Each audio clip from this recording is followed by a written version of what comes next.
Hello students, welcome to our today lecture. Today we are covering different process states. So dear students, these are few states that we are covering in our today lecture. So in our previous lecture we are covering basically what is an process. So a process is a program in execution mode. Whenever you are executing a program and it is in a running mode, it is known as process.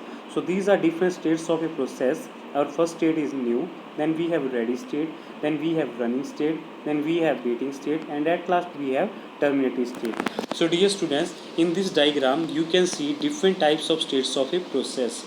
So whenever we are creating a process, it will enter into a new state. Okay, so if it is created, it is entered into ready state. Why? Because it is waiting for CPU.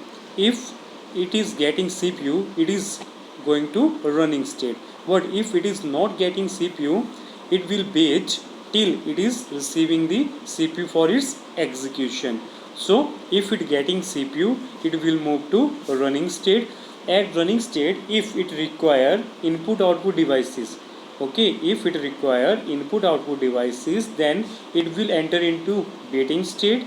Otherwise, if it execute its operation, then it will enter into terminate state. So this is the little bit working regarding our different states of a process. Okay, so now one by one I can tell you little bit definition of these states.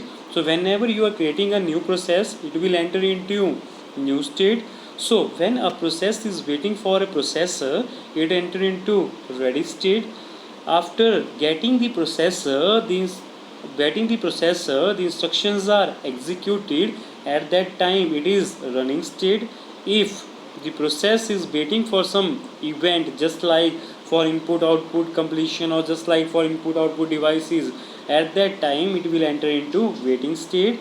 And after completing its execution, the process is entered into a state that is known as terminated state. So today we are covering different types of states of a process. So thank you for joining our today lesson.